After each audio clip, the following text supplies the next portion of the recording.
is that time of year where we are pulling plants out of the gardens, cleaning up the debris, turning the soil, or as you can see, rototilling the soil. We'll talk more about that in a minute.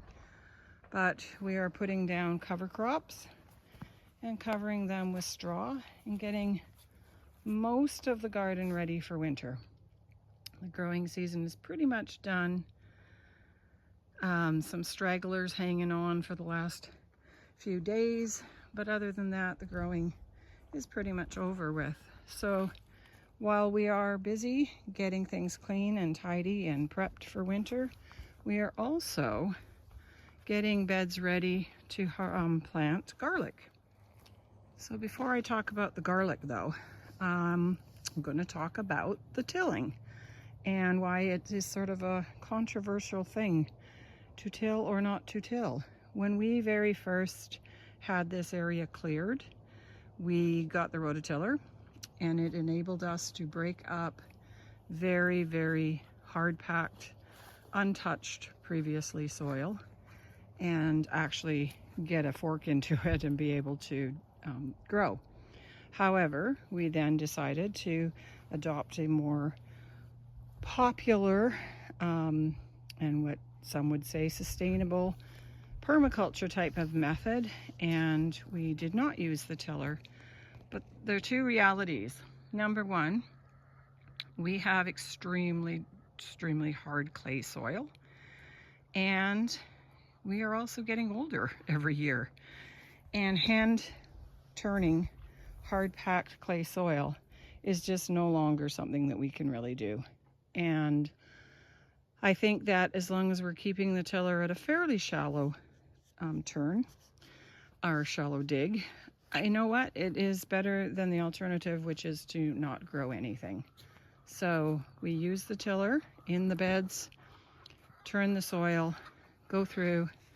It allows us to locate all kinds of new rocks we didn't even know were there, and then add some compost and manure and amend the soil and carry on. So I think, as we all know, there is no one perfect way to do things. And there are seasons where one method is more appropriate than the other. So this is the season returning to the tiller. So garlic is something that we've been growing for many, many years now. And most years it's done pretty well for us. We're starting to find that certain beds do better than others and certain varieties do better than others. This year we have two new varieties that I'm going to try. I ordered them from Norwegian Creek Farm. There's a Rose de la Trek and Nootka Rose. So we'll see how they do. But other than that, we're still growing Italian and Tibetan and Dugansky and the garlics that we just call Dave, because we don't know what kind they are, but Dave gave them to us. So the plan this year is to put in one bed here with 3 rows and one bed here, which I'm going to try and get 4 rows into. And then this is a bed we didn't use at all this year, and I'm going to put 2 rows in there. So at this point, the plan, which took quite a bit of time to sort of figure out the numbers, what I wanted to grow and where to put them. So I'm going to put 80 Italian soft neck garlic cloves in that bed there. And in this one, I'm going to put in the Dave garlic and the Dugansky garlic. And I'm doing 70 Daves and 50 Dugansky.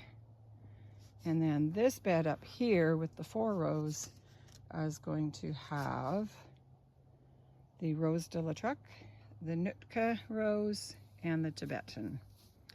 So I'm doing Rose de la Trek 48, Nootka 68, and Tibetan 50.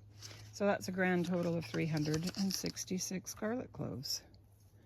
Now, planting is not my favorite thing. Weeding and tending and watering, I prefer, but it's got to be done. So let's get started. And I will say too that I have another video where I actually showed more of the planting of the garlic, so I can link that up above if you want to see more on. It's not a super complicated or difficult task of putting garlic in the ground, but I will link that video up above. Okay, so the basic general methodology for garlics is that you dig a trench about 6 inches deep. Mine are probably not 6 inches deep, but put your garlics in so that they're pointy end up, roughly 6 inches apart. I use my trusty measuring stick, whose numbers you can no longer see, but I can see the lines. And there's a line every 6 inches, so that's proven to be quite helpful. I just kind of drop them roughly in position, and then I go back and I put them pointy side up, a little more precisely 6 inches all the way along, and then I'm basically just going to come back and cover them up. About 2 inches of soil on top is all they need, and then water them really good. Just I mean, if it was a super wet fall and the ground was really mucky, I probably wouldn't water them, but the ground is really dry, so I'm going to give them some water, and then we'll cover them with straw.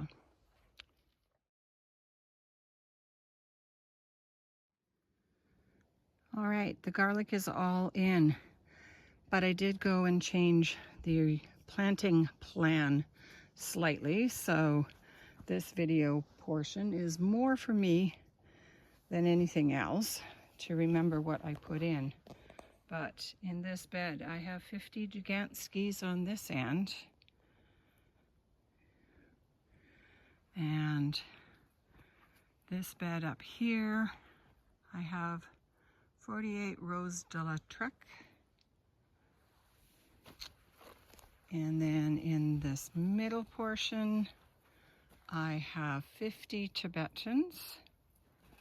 They just need to get covered with straw and watered. And in this bed here, I have 68 of the new Nootka Rose. And then in this bed, the other end is my 83 Italian. Probably can't see that, so 83 Italian.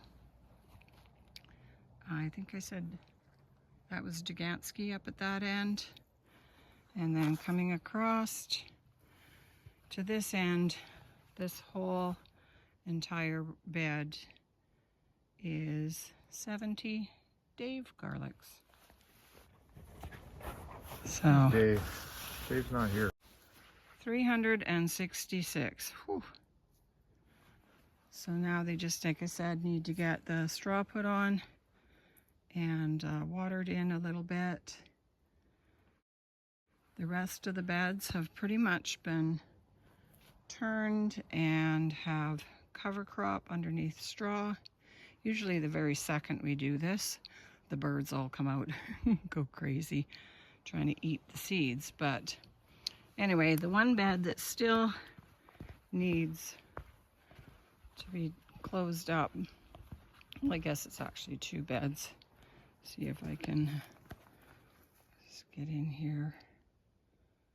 The tomato bed still has so much greenery, not a lot of really ripe, well, actually not hardly any ripe tomatoes, but not a lot of very big ones either. So I will go through and pull these all off, but it's just shocking how well they're doing. They haven't been watered in a couple weeks now. And then the other ones that have been kind of crazy all along, we can turn around, is the volunteer grape tomatoes. Now, they didn't volunteer in this space. They volunteered in planters back home, and we potted them up and then brought them here. Not sure I can show you very well underneath, but we had peppers under there. I think they've all been pulled out now, but the marigolds sure looking nice.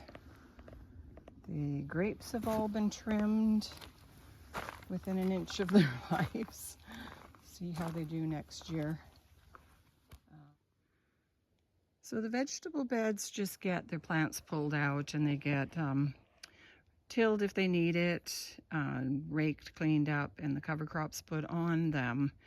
The raspberry bed is the one that I actually need to go through and cut out all of the canes that produced raspberries this year, and then prune back all of the new growth, because that's the canes that are going to produce raspberries next summer. Anyway, I usually don't do it until everybody is really browned up, and you can see that the last year canes have browned up pretty good, but a lot of them are still awfully green. So I mean, at some point I'm just going to have to go ahead and prune them, because we won't be here for too much longer.